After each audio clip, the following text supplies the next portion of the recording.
आज की कहानी का नाम है तूफान के पीछे की सच्चाई। एक तूफान था जो जिंदगी में अचानक ही चला आया था। मन में कैसी बेचैनी, छटपटाहट और हैरानी थी। क्या करे कुसुम जी, ऐसा तो कभी नहीं हुआ, कभी नहीं सुना। संसार में आदमी की इज्जत तो हर चीज से बढ़कर होती है, वह कैसे अपनी इज्जत जाने दे। कुसुम जी हैरान और दुखी हैं। इसके अलावा ऐसे में कोई कर भी क्या सकता है।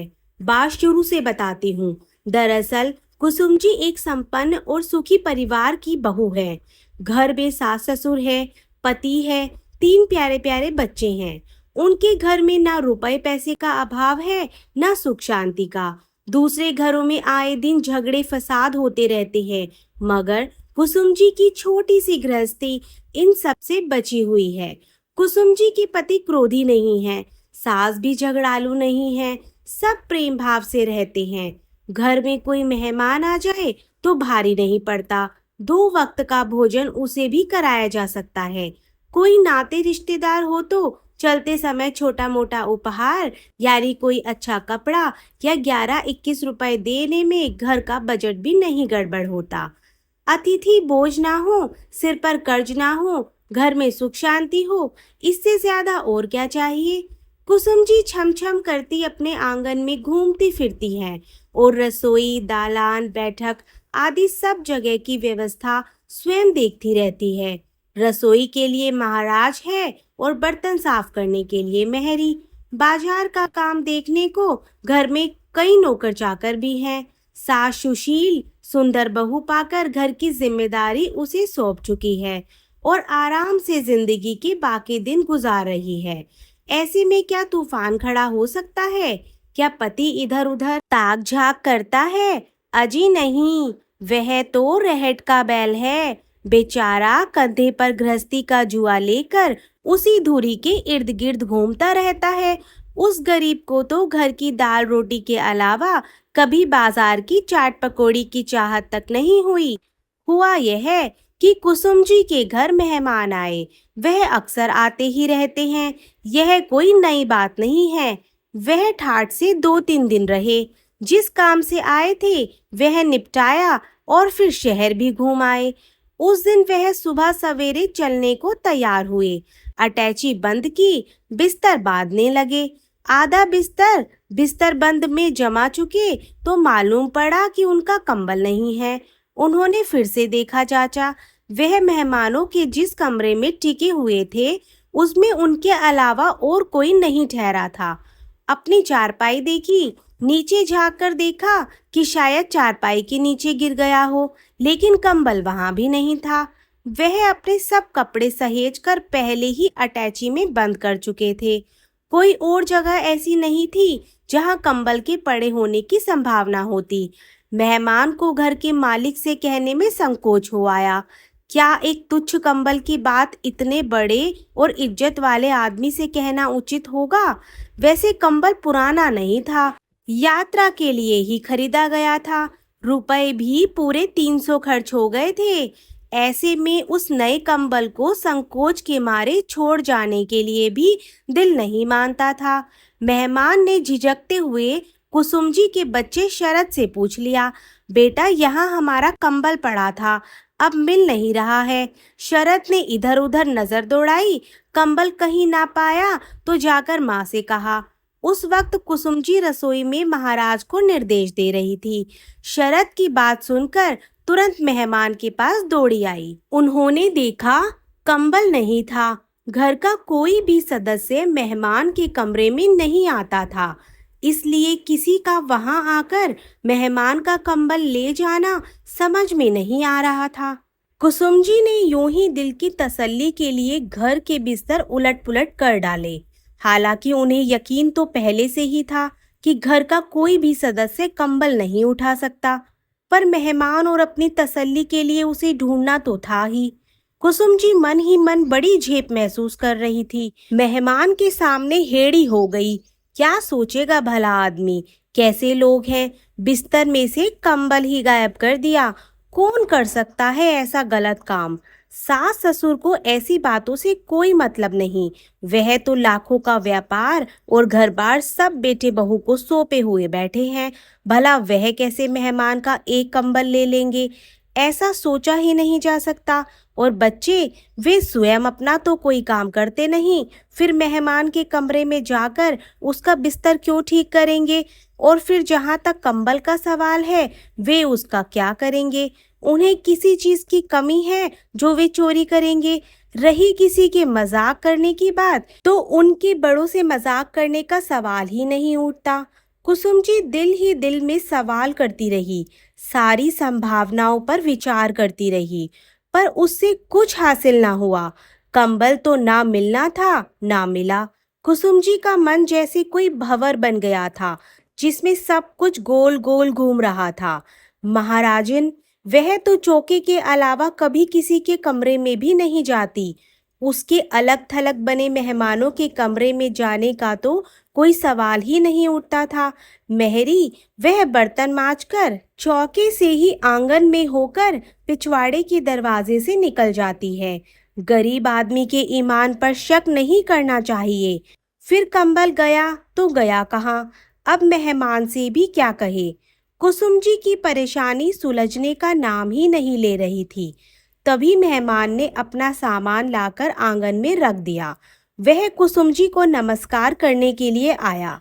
वह बिना कंबल के जा रहा है या कंबल मिल गया है, यह जानने के लिए जैसे ही उन्होंने पूछा, तो मेहमान ने झिझकते हुए कहा, नहीं भाभी जी, मिला तो नहीं, पर छोड़िए इस बात को। नहीं नहीं, अभी और देख लेते हैं, आप रुकिए तो। कुसुम जी ने पति को बुलवा लिया।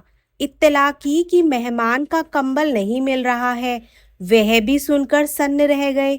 इसका सीधा सा अर्थ था कि कंबल खो गया है, उनके घर में ही किसी ने चुरा लिया है। कुसुम जी ने बड़े अनुनय से मेहमान को रोका। अभी रुकिए आप, कंबल जाएगा कहाँ, ढूंढते हैं सब मिलकर। कुसुम जी, उनके पति, बच्चे, सास ससुर सब मिलकर घर को उलट पुलट करने लगे। सारी अलमारियां, घर के बिस्तर, ऊपर पर छत्ती, टांड, कोई ऐसी जगह नहीं छोड़ी जहां कंबल को ना ढूंढा गया हो।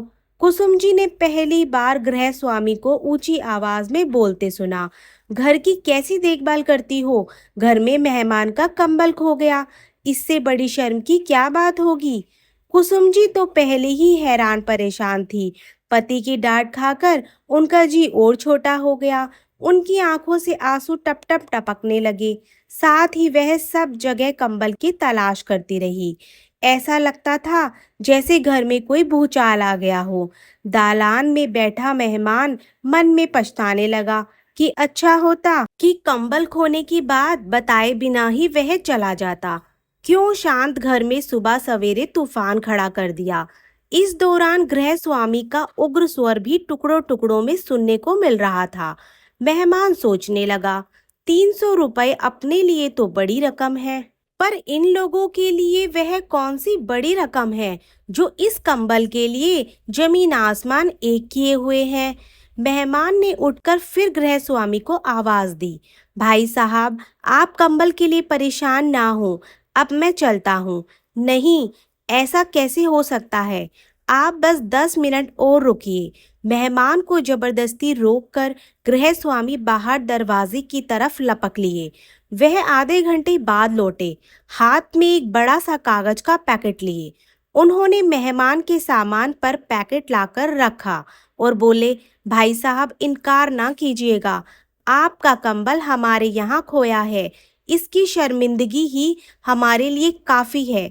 मेहमान भी कनखियों से देखकर जान चुके थे कि पैकेट पे नया कंबल है, जिसे गृह स्वामी अभी अभी बाजार से खरीद कर लाए हैं। थोड़ी बहुत नानकुर करने के बाद मेहमान कंबल सहित विदा हो लिए। मेहमान तो चले गए, पर कुसुम जी के लिए वह अपने पीछे एक तूफान छोड़ गए। मुसीबत तो टल गई थी, लेकिन कंबल खोने का सवाल अब भी ज्यों का त्यों मुंह बाए खड़ा था। कोई आदमी ऐसा नहीं था जिस पर कुसुम जी शक कर सके। फिर कंबल गया तो गया कहाँ, बिना सच्चाई जाने छोड़ भी कैसे दे।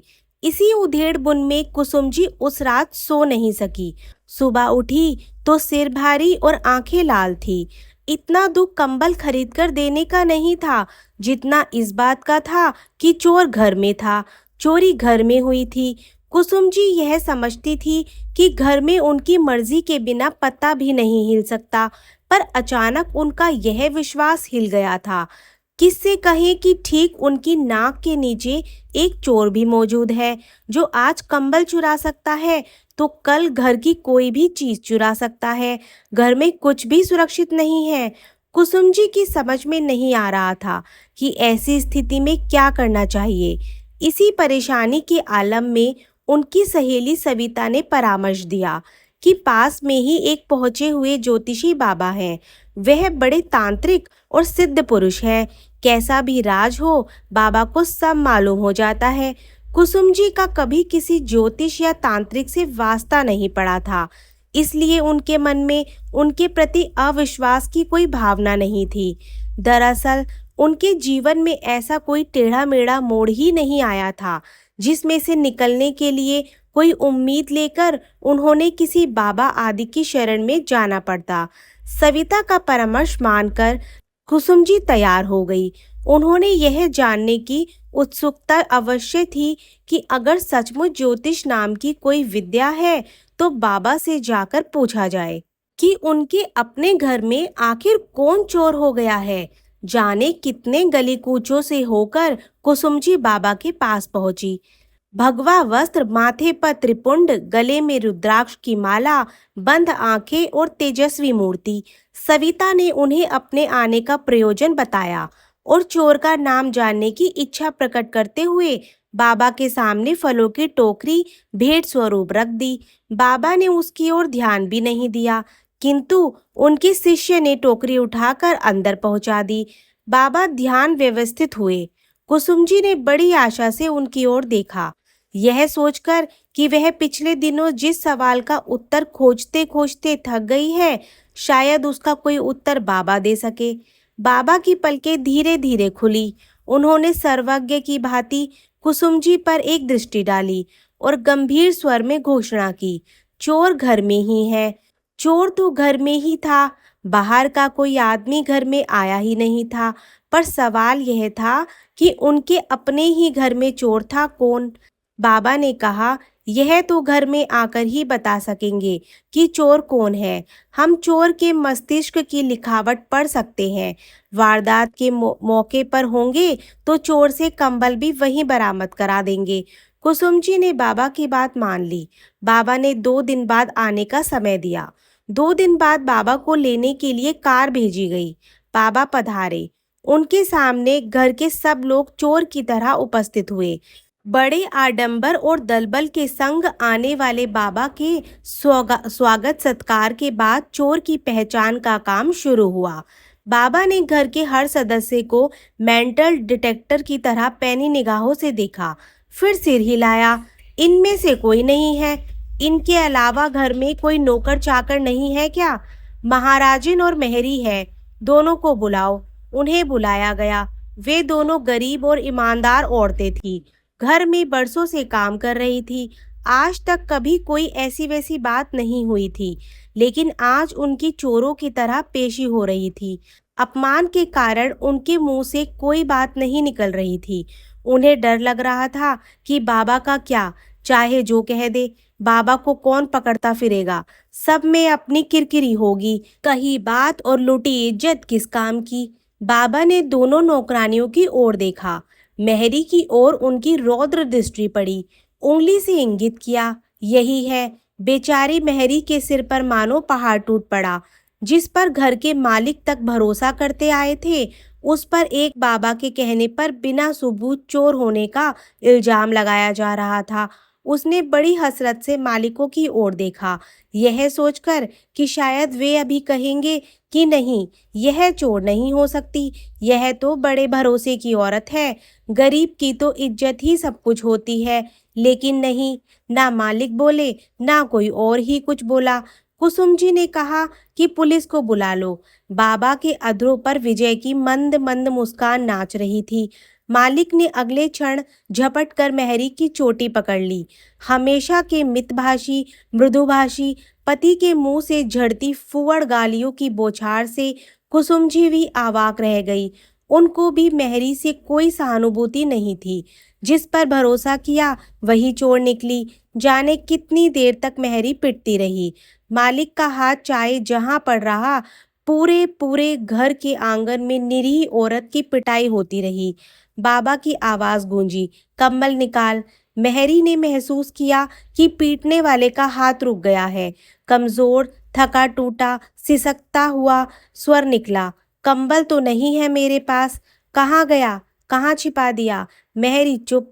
बेच दिया? हाँ। पिटाई से अधमरी हो चुकी मेहरी के मुंह से एकाएक निकला। घर के सभी लोग सुनकर हैरत से बाबा की तरफ देखने लगे। कैसे त्रिकालदर्शी हैं बाबा, जिसे घर में इतने वर्षों काम करते देखकर हम नहीं पहचान सके, उसकी असलियत इतनी दूर बसे अनजान बाबा की नजरों ने कैसे पहचान ली। कुसुम जी को ध्यान है कि उसके बाद सबने मिलकर फैसला किया था कि मेहरी कंबल के 300 रुपए दे दे। 300 रुपए नगद ना होने की हालत में मेहरी के काम की सोने की बालियां उतरवा ली गई थी। नौकरी से तो उसकी छुट्टी हो ही गई थी। कुसुम जी के सीने में एक बोझ तो हट गया था। चलो, चोर तो पहचाना गया। घर में रहती तो ना जाने और कितना नुकसान करती। पहले भी ना जाने कितना नुकसान होता रहा है। वह तो विश्वास में मारी गई। खैर, सब जब जागो तभी सवेरा। इस परेशानी से निकलने के लिए बाबा की सेवा और भेंट आदि में 500 रुपए खर्चा होने पर कुसुम जी को कोई अफसोस नहीं था। अफसोस अपने विश्वास के छले जाने का था। आश्चर्य था तो बाबा के सर्वज्ञ होने का। वह कैसे जान गए कि असल में चोर कौन था? कंबल की चोरी से घर में उठा यह तूफान थमसा गया था, पर आज हाथ में पकड़े पोस्टकार्ड को लेकर कुसुम जी फिर उसी तूफान से घिरी हुई थी। अभी कुछ देर पहले डाकिया जो डाक दे गया है, उसी में यह पोस्टकार्ड भी था। उसमें लिखा है, घर पहुंचा तो मालूम हुआ कि कंबल तो मैं यहीं छोड़ गया था। आपको जो परेशानी हुई उसके लिए हृदय से क्षमा चाहता हूँ। आपका कंबल या तो किसी के हाथ भिजवा दूंगा और नहीं तो आने पर स्वयं लेता आऊंगा। कुसुम जी की आंखों के सामने यह पोस्टकार्ड, कान की वे बालियां, बाबा का गंभीर चेहरा और मेहरी की कातर दृष्टि सब डगमग हो रहे थे। मन मस्तिष्क में एक तूफान आया जो थमने का नाम नहीं ले रहा था। एक पाखंडी बाबा के चक्कर में पड़कर उनके हाथों से कितना बड़ा अनर्थ हो गया था। दोस्तों, आपको आज की कहानी अच्छी लगी तो कमेंट बॉक्स में ज़रूर बताएं और हमारे चैनल को और अच्छी प्यारी कहानी के लिए सब्सक्राइब करें। Thank you.